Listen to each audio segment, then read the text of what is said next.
The story begins when I bought my plot, a corner of peace that I finally got after years of saving money. No mansion, no luxury, just an empty plot, my piece of land, where I was going to build my house my way, in my own time, without bothering anyone. But it seems that the neighbor next door, newly elected president of the Residents Association, as if it were the most important position in the world, didn't have the same understanding of my space, my rules. The first time I noticed something strange was when I found a wooden stake stuck right in the middle of my lot, with a sign written in big letters, "Property subject to HOA rules. Entry prohibited." I swear I stared at it for a good 3 minutes, trying to figure out if I was dreaming, or if someone really had the nerve to mark out territory on my lot like a dog pissing on a lamppost.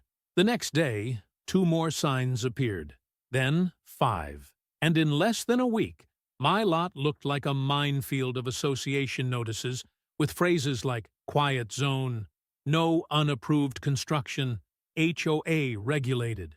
I just looked on from my sidewalk, coffee in hand and patience dissolving like sugar. But then came the icing on the cake.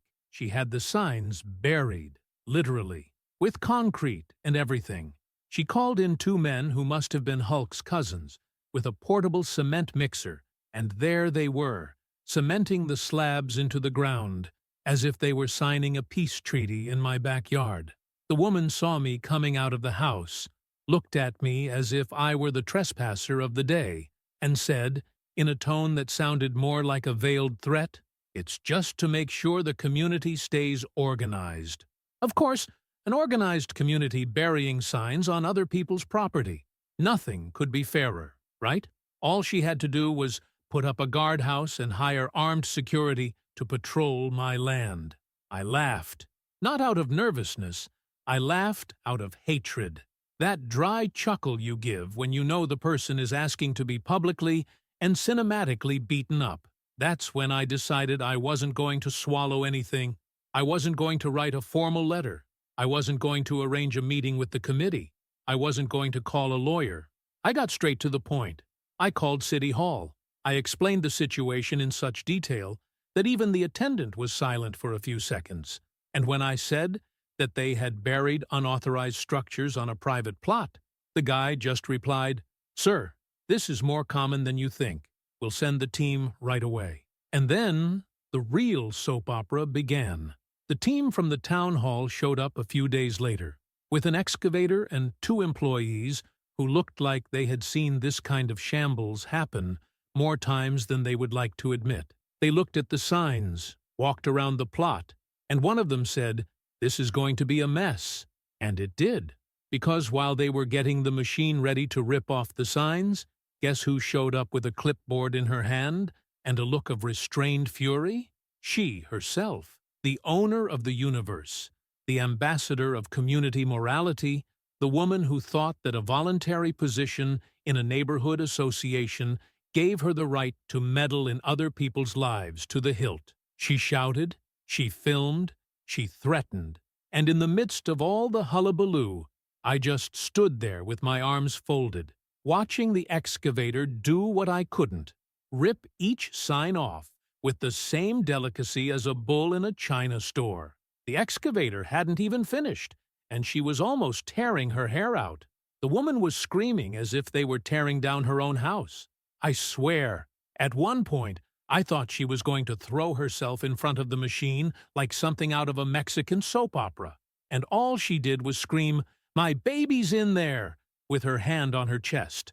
But what was buried in my plot was nothing but concrete with an inflated ego. While the machine was doing its job, tearing down those signs with a wonderful noise of authorized destruction, the woman was pacing back and forth, shouting into her cell phone at someone who clearly had no interest in hearing what she had to say. One of the guys from the town hall even tried to calmly explain that the whole thing was irregular, but she cut him off in mid-sentence, telling him that he was going to hear it from her lawyers. "What lawyers, miss?" As far as I knew, she only had a self-declared neighborhood authority diploma. The funniest thing was that she said all this while pieces of her license plates flew over the fence, and ended up in the garden of her house. It was almost poetic. She had worked so hard to mark her territory, and now it was all going straight back into her lap, literally. One of the concrete blocks rolled onto her brand-new sidewalk, recently renovated to a standard that even the city council didn't require, and cracked right down the middle. It was like divine justice in slow motion. Her expression changed there. She went from arrogant chirping to a mixture of, "This isn't happening," and, "My soul has left my body." And me? Well, I stood there, leaning against my gate, sipping a cold coffee that I couldn't even finish because it happened so quickly. But I didn't even need the coffee, because that scene was giving me enough energy to carry on all day with a satisfied smile on my face. She even tried to convince the town hall employees to stop work. She said she had permission, that it was for the safety of the neighborhood, that there was an HOA vote approving the signs. She just forgot to mention that none of these excuses applied to land that didn't belong to the association. The city council, of course, ignored it. One of the workers even let out a, "This is private land, ma'am. Not even the association can touch it without permission." And the way she choked on her own saliva afterwards, it was almost as good as seeing the excavator lifting the last piece of concrete with that creaking metal noise. But like a good neighborhood shack protagonist, she didn't give up. It wasn't enough that she was trying to control my property. Now she was convinced that she was a victim of the system, of structural machismo, of the shantytown neighbor, in this case, me, and even of fate itself, probably. She walked away as if she had just been betrayed by all the gods of bureaucracy. She said she was going to call the police. I encouraged her. I said, "Please do. The more witnesses, the better." And she did. 40 minutes later, there were 2 policemen standing on my sidewalk, listening to the woman whimpering as if her house had been invaded by aliens. I stood with my arms crossed, waiting for my turn to tell my side of the story.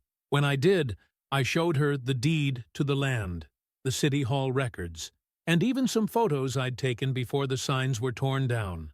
Not out of fear, but for reassurance. I've learned over time that it's always worth having proof when dealing with people who live in a parallel universe where everything revolves around them. The policemen listened with bored looks on their faces. The woman still tried to insist, said that the destroyed sidewalk was proof of vandalism, that the lot should be included in the HOA for visual proximity. That expression I just made up, but that's more or less the level of her argument. One of the police officers even laughed and said something like, "Ma'am, unfortunately, you don't have any legal authority over his land. And, frankly, all this could have been avoided if you'd asked before you had things cemented." And that's when she went berserk. She screamed that she was being wronged, that everyone was against her, that no one cared about the safety of the community. I swear that if someone had passed by at that moment without knowing anything, they would have thought they were evicting her from her house or confiscating her car. But no, she was just a woman who couldn't accept that the world didn't revolve around her zone of silence sign. In the end, the police left. The guys from the town hall finished clearing up the debris, and my plot was finally free of all that pseudo-official bullshit. But the woman? She left with a look I know well. That look of someone already planning their next plan, their next absurdity. Because that kind of person can't accept losing. They can't accept not having control. And I already knew it wasn't going to end there. When her sidewalk cracked, it wasn't just concrete that broke. It was ego. And some people prefer to destroy the whole street before admitting they've made a mistake. I thought that after the scandal of the bulldozer, the cracked sidewalk, and the police leaving with that, "Ma'am, go get some therapy" look, things would cool down. I thought she was going to withdraw into her own little world, lick her wounds, maybe spend the rest of her ego sending a letter of recommendation to the universe's liquidator. But no, the woman came back, with blood in her eyes and a plan worthy of an 8 o'clock soap opera. The kind you already know is going to go wrong, but you keep watching just for the pleasure of the chaos. Over the next few days, she disappeared. Out of sight, out of mind, which was almost a relief. No authoritarian walk around the block, no forced inspection of other people's gardens with a judgmental eye, but, like all awkward silences, this one smelled like a trap. It was the kind of calm that precedes a storm, only in this case, the storm had a name, a surname, and an enviable track record of disturbing others, and that's when things started to escalate.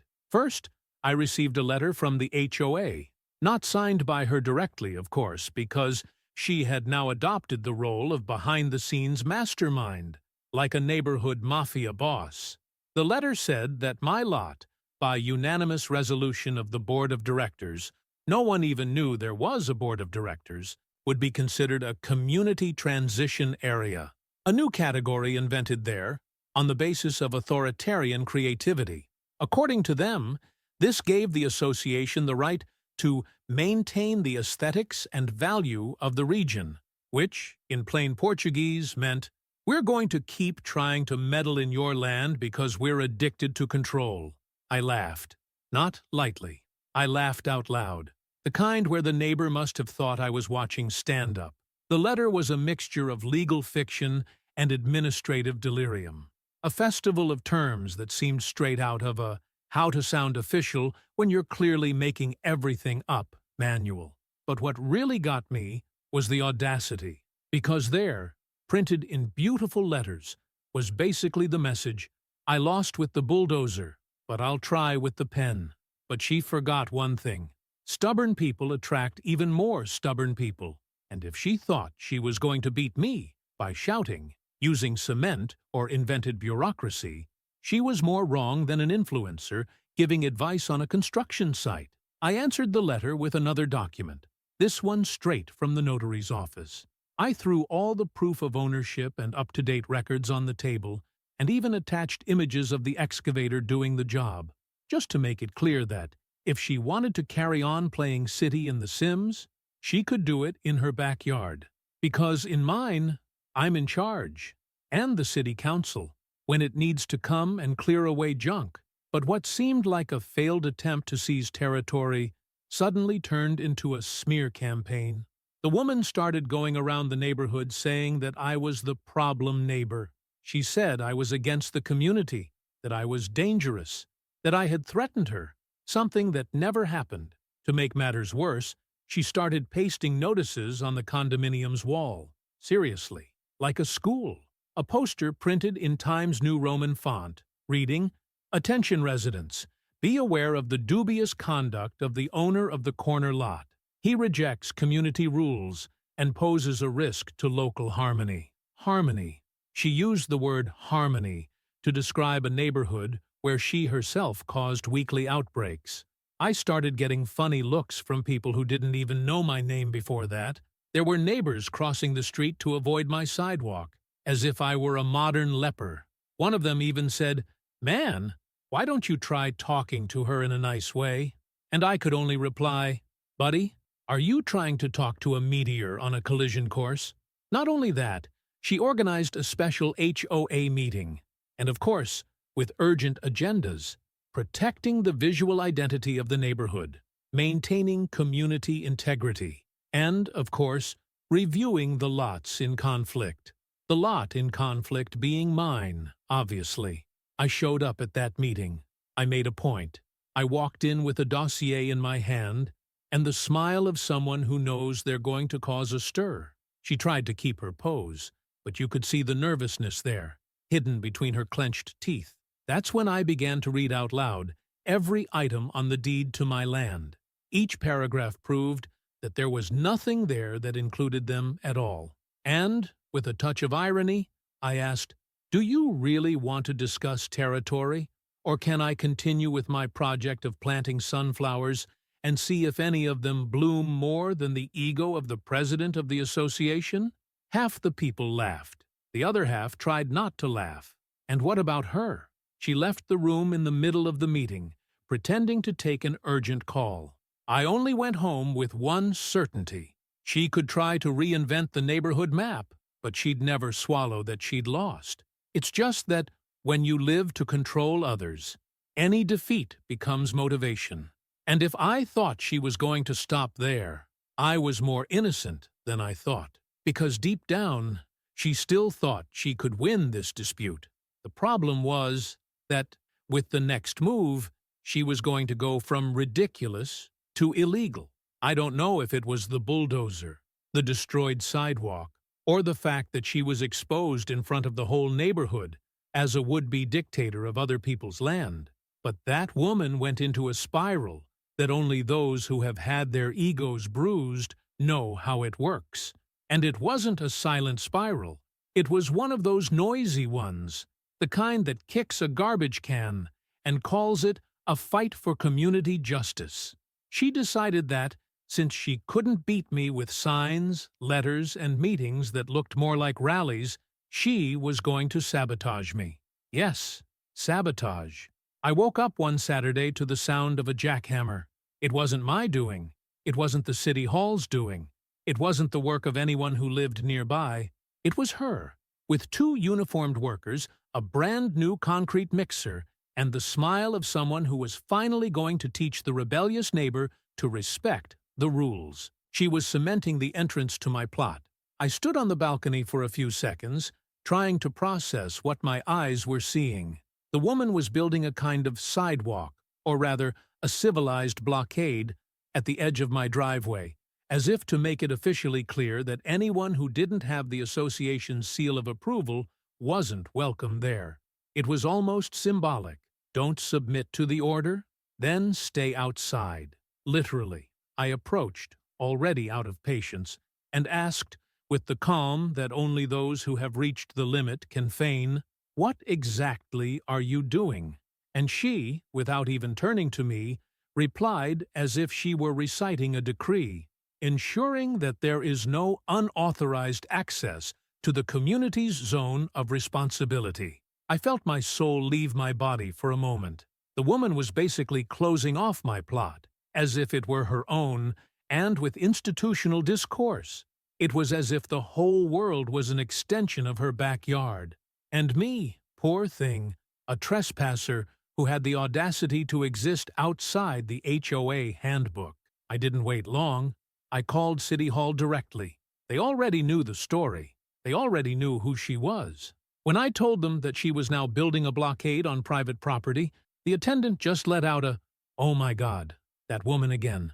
And in less than 2 hours, they were there, with inspectors, with cameras, with clipboards, and this time, with a notice in hand. It was beautiful. A lesson in how to lose with zero style. She even tried to argue that it was emergency work to protect the aesthetics of the neighborhood.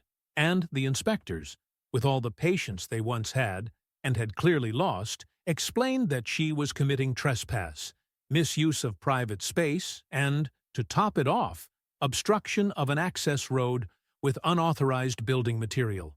If she really wanted to do something, she should do it on her own land. Better still, let her build a wall around her own house and stop projecting her obsession with control onto people who just want to live in peace. And then came the best part.